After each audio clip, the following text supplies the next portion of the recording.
आज की कहानी का शीर्षक है श्रवण कुमार। पौराणिक युग में शांतनु नामक एक सिद्ध साधु थे। इनकी पत्नी भी एक सिद्ध धर्मपरायण नारी थी।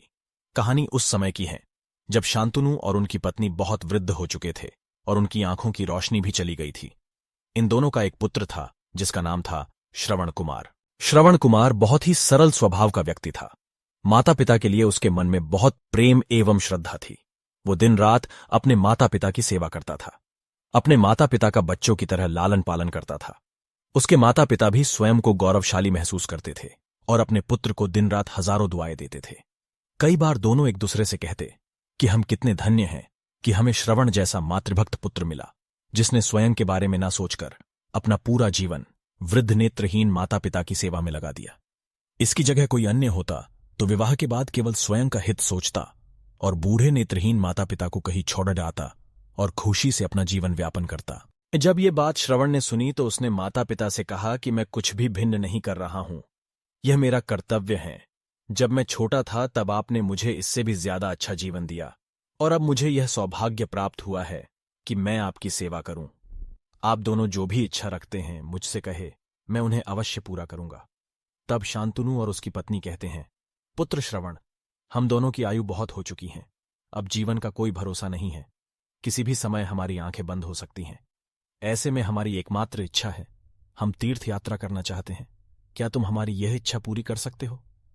श्रवण कुमार अपने माता पिता के चरणों को पकड़कर अत्यंत प्रसन्नता के साथ कहता है, हाँ पिताश्री, यह तो मेरे लिए परम सौभाग्य की बात होगी कि मैं आप दोनों की इच्छा पूरी करूं। श्रवण अपने माता पिता को तीर्थ करवाने हेतु एक कांवर तैयार करता है, जिसमें एक तरफ शांतनु एवं दूसरी तरफ उनकी पत्नी बैठती है और कांवर के डंडे को अपने कंधे पर लादकर यात्रा शुरू करता है। उसके हृदय में माता पिता के प्रति इतना स्नेह है कि उसे उस कांवर का लेश मात्र भी भार नहीं लगता। अपने पुत्र के इस कार्य से माता पिता का मन प्रसन्नता से भर उठता है और वे पूरे रास्ते अपने पुत्र श्रवण को दुआएं देते चलते हैं। तीर्थ करते समय जब वे तीनों अयोध्या नगरी पहुंचते हैं तब माता पिता श्रवण से कहते हैं कि उन्हें प्यास लगी है। श्रवण कांवर को जंगल में रखकर हाथ में पत्तों का पात्र बनाकर सरयू नदी से जल लेने जाता है। उसी समय उस वन में अयोध्या के राजा दशरथ आखेट पर निकले थे और उस घने वन में वह हिरण को शिकार बनाने के लिए उसके पीछा कर रहे थे। तभी उन्हें घने जंगल में झाड़ियों के पार सरयू नदी से पानी की हलचल की आवाज आती है। उस हलचल को हिरण के पानी पीने की आवाज समझकर महाराज दशरथ शिकार के उद्देश्य से तीर चला देते हैं और उस तीर से श्रवण कुमार के हृदय को आघात पहुंचता है, जिससे उसके मुंह से पीड़ा भरी आवाज निकलती है, जिसे सुन दशरथ स्तब्ध रह जाते हैं और उन्हें अनहोनी का एहसास होता है और वे भागकर सरयू नदी के तट पर पहुंचते हैं, जहां वे अपने तीर को श्रवण के हृदय में लगा देख भयभीत हो जाते हैं और उन्हें अपनी भूल का एहसास होता है। दशरथ श्रवण कुमार के समीप जाकर उससे क्षमा मांगते हैं। तब अंतिम सांस लेता श्रवण कुमार महाराज दशरथ को अपने वृद्ध नेत्रहीन माता पिता के बारे में बताता है और कहता है कि वे प्यासे हैं, उन्हें जाकर पानी पिला दो और उसके बाद उन्हें मेरे बारे में कहना। और इतना कहकर श्रवण कुमार मृत्यु को प्राप्त हो जाता है। भारी हृदय के साथ महाराज दशरथ श्रवण के माता पिता के पास पहुंचते हैं और उन्हें पानी पिलाते हैं। माता पिता आश्चर्य से पूछते हैं, उनका पुत्र कहाँ है? वे भले ही नेत्रहीन हो, पर वे दोनों अपने पुत्र को आहट से ही समझ लेते थे। माता पिता के प्रश्नों को सुन महाराज दशरथ उनके चरणों में गिर जाते हैं और बीती घटना को विस्तार से कहते हैं। पुत्र की मृत्यु की खबर सुनकर माता पिता रोने लगते हैं और दशरथ से उन्हें अपने पुत्र के पास ले जाने को कहते हैं। महाराज दशरथ कांवर उठाकर दोनों माता पिता को श्रवण के शरीर के पास ले जाते हैं। माता पिता बहुत जोर जोर से विलाप करने लगते हैं।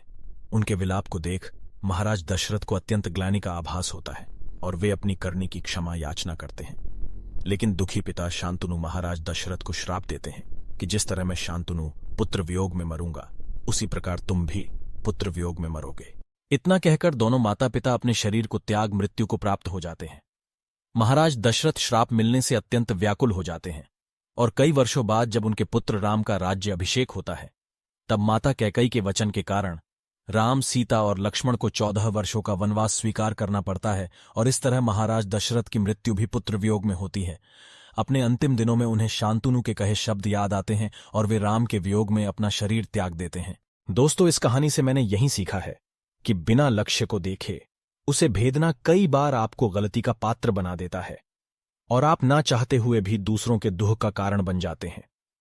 यह थी श्रवण कुमार की कहानी। अपनी माता पिता भक्ति के कारण ही श्रवण कुमार पुराणों में जीवित हैं। श्रवण कुमार सदैव अपनी मातृभक्ति के लिए जाने जाते हैं। उन्हीं की कहानी सुनाकर आज भी माता पिता अपने बच्चों को संस्कारित करते हैं। दोस्तों, इस कहानी से आपने क्या सीखा, कमेंट बॉक्स में लिखकर जरूर बताएं। ऐसी ही और कहानियां सुनने के लिए चैनल को सब्सक्राइब करें और हाँ, नोटिफिकेशन का घंटा दबाना न भूलें। इस वीडियो को लाइक और शेयर जरूर करें। तो फिर मिलते हैं एक और नई और दिलचस्प कहानी के साथ। आप सभी अपना ख्याल रखें, हमेशा खुश और स्वस्थ रहे। इसी मनोकामना के साथ कहानी सुनने के लिए आप सभी का बहुत बहुत धन्यवाद।